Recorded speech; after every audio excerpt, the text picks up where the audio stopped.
Uma pessoa que nos escreve lá da Bahia, que pede para não ser identificada, me conta, né, uma história. Ela é casada há 7 anos e há 5 meses atrás, ou seja, em janeiro deste ano, ela descobriu que o marido a traía com uma outra mulher. E que inclusive já tem um filho e 9 meses.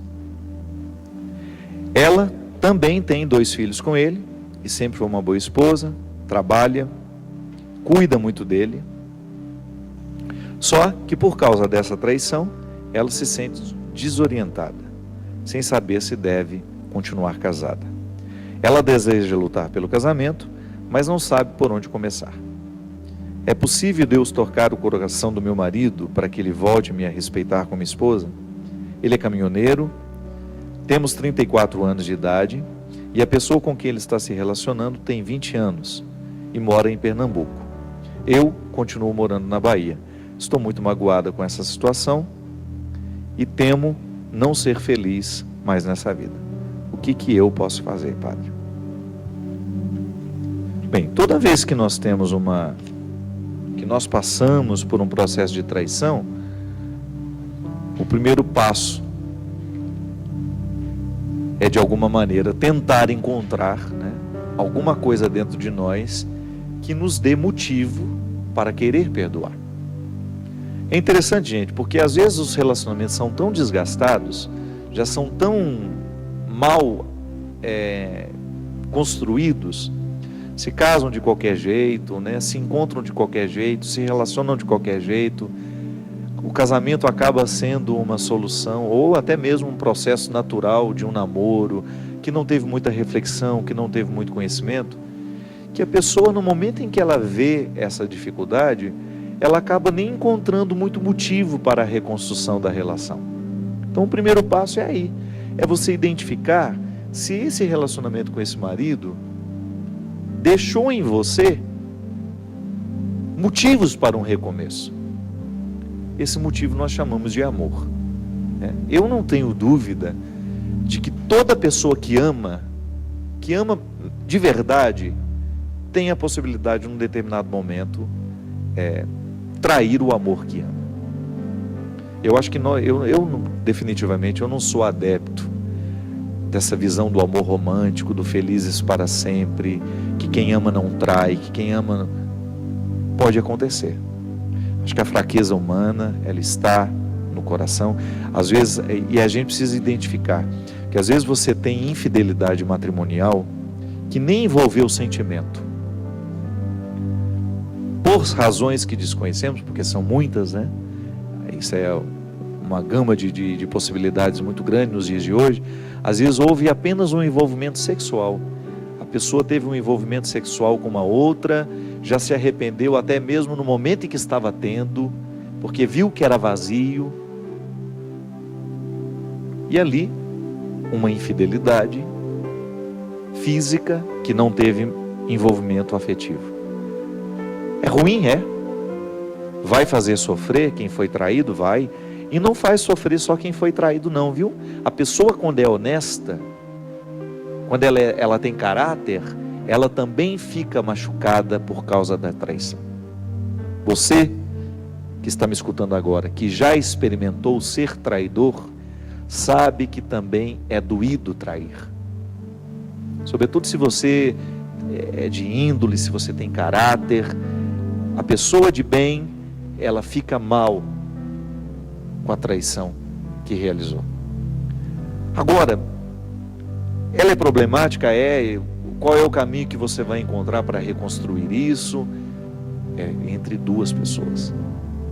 Eu acho que o amor é o pilar, é o primeiro elemento que a gente precisa resgatar para poder reconstruir o relacionamento. Porque eu acredito na possibilidade da reconstrução de um relacionamento, mesmo depois da traição.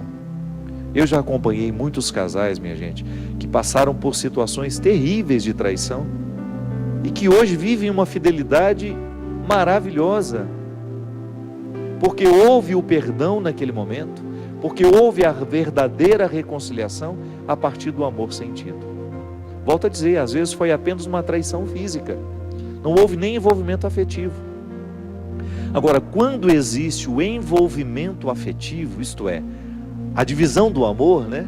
Porque antes tem a divisão do corpo. Em muitos casos há o envolvimento afetivo. Começa a conversar, começa a telefonar, começa a ter muitos contatos pela internet. A internet facilita demais isso, né? Porque ela acaba criando uma aura de ilusão em torno da pessoa. Aí é mais difícil, é mais complicado, porque você tem um envolvimento afetivo. E eu acredito, minha gente, que todo casal que enfrenta essa dificuldade precisa buscar os recursos para poder tentar recuperar essa relação. Sobretudo se tem filhos, né? Eu acho tão nobre na vida de um casal, sobretudo se existe amor de verdade. Você não, gente, vamos nos perdoar e vamos recomeçar por causa do amor que nós temos um pelo outro e por causa do amor que nós temos pelos nossos filhos. O amor será sempre o fator que vai nos ajudar a dar o motivo para perdoar. Agora, perdoar, é aqui que entra a grande questão. Não significa você permitir que o outro fique errando a vida inteira ao seu lado. Não é isso, não. Porque eu acho que tem que ter tudo bem, houve um erro, houve uma queda, houve duas, houve três, não sei. Vamos sentar, vamos começar e vamos conversar e vamos fazer um compromisso de fidelidade. É até interessante, né? Uma vez eu acompanhei um casal de amigos que viveu uma infidelidade.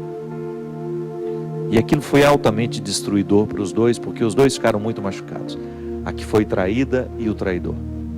E eu conhecia um pouco da história deles, e eu sabia que existia amor ali. Que o que aconteceu foi um acidente de percurso. Eu falei para eles, né? Vocês têm Deus na vida de vocês, isso já é importante demais. Então volte lá na igreja que vocês se casaram, sabe? Naquele lugar onde vocês juraram o amor eterno, e refaçam ali as promessas do matrimônio. Eu acho que rezar o casamento todos os dias é importante. Rezar o compromisso assumido é importante. Sabe, minha gente, eu estou cada vez mais convencido de que as pessoas que não têm Deus em suas vidas, elas sofrem muito mais. Porque Deus, quando Ele participa da nossa vida de uma maneira, sim, né? Quando eu vivo naturalmente a minha experiência de fé, Deus é o meu motivo para a superação o tempo todo. Eu acredito que Deus me chama o tempo todo para ser um homem melhor. O casal acredita que Deus o chama o tempo todo para ser um casal melhor, para ser um melhor marido, para ser uma melhor esposa, para ser um melhor pai, uma melhor mãe. É o elemento da fé. É a fé fazendo efeito em nós. Então volte lá na igreja em que vocês se casaram e refaçam os compromissos nupciais. Você em casa, você pode fazer isso todos os dias antes de dormir, né? Fazer disso até um ato romântico. Rezar de maneira romântica, né? É você voltar a prometer à sua esposa diante de Deus que você quer ser fiel a ela, que você quer respeitá-la, que você quer amá-la. A esposa a mesma coisa. À medida que tem filho, traga o filho de vez em quando para essa oração, para rezar com vocês, para ele perceber que vocês estão comprometidos em fazer um lar ser mais feliz. Às vezes, minha gente, uma atitude como essa modifica até o comportamento do filho. Trazer Deus para o centro da nossa casa, trazer Deus para o centro da nossa vida, sem Ele é muito mais difícil, sabe? E é interessante como na correria do nosso dia a dia, nós podemos nos esquecer dessa fidelidade, nós podemos nos esquecer de renovar o nosso compromisso, a gente nivelar por baixo a nossa casa, né? Ou nivelar por baixo o nosso relacionamento. É tão triste quando você percebe que as pessoas estão niveladas por baixo, que a família está vivendo de qualquer jeito. Então, minha filha, viver essa reconciliação é possível? É. Mas sem Deus, ela vai ser muito mais difícil, porque é Deus que vai lhe dar essa coragem de amar o seu marido no momento da fraqueza dele, e a mesma coisa para o marido. É Deus quem vai dar a ele a capacidade de reconhecer o erro e reassumir com você um compromisso de fidelidade. Porque fidelidade não é uma realidade que se vive apenas de um lado. Não é só o marido que vai ser fiel. A fidelidade pede a resposta. Então a esposa precisa estar comprometida com essa fidelidade. É mútuo. O compromisso, ele é mútuo. Ele une, ele entrelaça. E aí, essa fidelidade vale para tudo que nós vamos fazer na vida. Se eu não for fiel à minha vida de padre, àquilo que eu prometi, diante de Deus e diante do bispo Dom Taveira que me ordenou, diante da comunidade que presenciou a minha ordenação, se eu não renovo todos os dias o meu compromisso de fidelidade com aquilo que é o meu sacerdócio, eu corro o risco de me desprender, de esquecer o compromisso assumido e de me nivelar por baixo. Agora, só que quando eu me nivelo por baixo, quando eu já não acredito mais na possibilidade de fazer um esforço para ser melhor padre, ou quando eu já não acredito mais naquilo que eu prometi, quando eu negligencio o tempo todo as promessas assumidas, eu estou criando uma infelicidade interior. Volto a dizer, a traição fere antes de qualquer coisa, é o traidor. E se não fere agora, mais cedo ou mais tarde, você vai sentir a consequência, como se fosse um castigo, né? Deus não castiga ninguém, não. Eu não tenho dúvida disso. Eu acredito piamente na misericórdia de Deus. Eu acho que Deus é incapaz de ter qualquer gesto de punição com quem quer que seja, por pior que seja a pessoa. O que vai acontecer é que as nossas escolhas, muitas vezes, por serem equivocadas e erradas, elas acabam gerando uma espécie de castigo que nos vem naturalmente ao coração e que a gente vai amargar mais cedo ou mais tarde. Porque a traição gera consequências, né?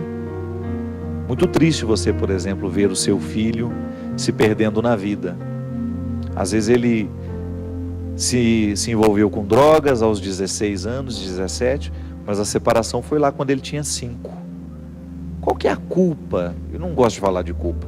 Qual é a responsabilidade que um pai que saiu de casa, por exemplo, que abandonou a mulher com os filhos, tem sobre aquele filho que 10 anos depois da sua retirada de casa, ter caído nas drogas? Não sei.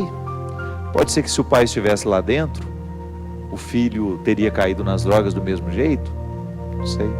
Só que as estatísticas nos mostram que famílias bem construídas, bem começadas, bem vividas, elas podem, com certeza, elas podem inibir a criminalidade. Se você vai lá na raiz do crime, se você vai lá por exemplo, como é que chama o lugar onde o povo fica? A Cracolândia. Se você vai na Cracolândia, você vê muita gente que tem família. Mas boa parte daquelas pessoas que estão ali, totalmente deterioradas pelo vício, são vítimas de lares destruídos pelo álcool, pela infidelidade, pela violência. O ser humano não é uma receita mágica. Faz assim, assim, assado, mistura esses elementos que vai dar isso. Não. Mas a gente sabe que quando uma criança é bem orientada, quando uma criança tem amor, quando uma criança tem um lar estruturado que possa lhe dar segurança no momento certo, quando esse lar estimula a coragem no momento certo, quando este lar estimula o crescimento, nós temos uma pessoa com menos possibilidade de se render à droga e tudo aquilo que possa lhe destruir. Sabe por quê? A droga, ela é muitas vezes uma resposta, uma escolha de um coração que não se ama mais. Às vezes a droga, ela entra na vida da pessoa como um processo autodestrutivo, justamente porque falta amor próprio. Então, se a gente tem lá uma responsabilidade em fazer os nossos filhos crescerem bem, né, dando a eles oportunidades boas, eu sempre digo isso aqui, a educação dos nossos filhos passa por aquilo que nós vamos ensiná-los a gostar, por exemplo, ou até mesmo estimular os nossos filhos para ter uma vida de esporte, a praticar um esporte desde criança, a ter uma atividade cultural desde criança, aprender um instrumento musical. Pai, mas nós somos pobres. Pois é, uma sugestão que eu dou aos prefeitos, né? Às administrações públicas, àqueles que têm o poder de decidir o que vão fazer com o nosso dinheiro que nós pagamos impostos, vão começar a proporcionar criar lugares, fundações, e muita gente tem essas iniciativas para dar às nossas crianças uma oportunidade de aprender um ofício, de aprender uma arte, para quem sabe inibir a entrada da droga, inibir o processo da autodestruição que tantas vezes nos desconcerta, né? Destruindo gente muito próximas a nós. Zelar pelo casamento, gente, pela estrutura do lar, é uma urgência nos nossos dias. Não podemos negligenciar os nossos papéis de pais e mães na vida dos nossos filhos. E esse papel, pais e mães, está de alguma maneira ligado ao nosso papel esposo e esposa. Então, por isso, que antes de você se entregar às suas fraquezas, pense 1, 2, 3, 4 vezes na felicidade da sua família. Amor é isso, viu? É a gente ser capaz de fazer sacrifício por alguém que nos é especial. Como viver a religiosidade após o divórcio? Nos pergunta a Juliana Braga, de Saquarema. Minha filha, primeira coisa é identificar que a vida não será mais como era antes, né? Não sei qual é a consequência que gerou na sua vida o divórcio, não sei se você tem filhos, se você ficou sozinha, tudo vai depender de como ficamos depois da tempestade. O fato é que todos nós precisamos reencontrar a harmonia que muitas vezes uma separação nos retira. A vida cristã, a religiosidade, você continua tendo o direito de participar. Se você vai reconstruir sua vida, se você vai ter um outro casamento, aí você vai ter as restrições que são próprias e colocadas pela igreja, mas não tem que pensar nisso agora. Isso vai ser uma consequência natural, que você vai buscar orientação com seu pároco na sua paróquia. Não sou eu que vou lhe dizer como é que você vai viver isso. O fato é que você tem que usar da sua religiosidade, você tem que identificar na sua fé um motivo para recomeçar. Eu acho que a fé, ela vai ser sempre um instrumental que nos favorece recomeços. Deus morando no coração da gente, nós vamos ter mais sabedoria para administrar esses acidentes de percurso, né? Então, divorciou-se, agora vai permitir que a sua experiência de Deus vai lhe indicar a melhor maneira de recomeçar a vida. Não é alienação isso, né? É permitir que Deus seja concreto em nós, que Deus haja na nossa vida e que Deus possa orientar as nossas decisões. Eu acho que isso é fundamental. Eu não sou obrigado a ser religioso, eu não sou obrigado a ser cristão. Agora, se eu me disponho a ser cristão, eu tenho que ser honesto. As minhas escolhas precisam passar pelas escolhas de Jesus. O meu jeito de viver precisa passar pelo jeito de viver de Jesus. Eu tenho que ser uma pessoa atenta àquilo que eu estou escolhendo para saber se o que eu estou escolhendo está de acordo com o que Jesus me pede. Agora, o que é interessante é a gente identificar que o nosso recomeço, ele será uma consequência natural da fé que nós experimentamos e vivemos. É fantástico perceber que, por pior que seja a situação da pessoa, Jesus sempre entrega para ela uma nova possibilidade. Foi assim com Madalena, foi assim com Zaqueu,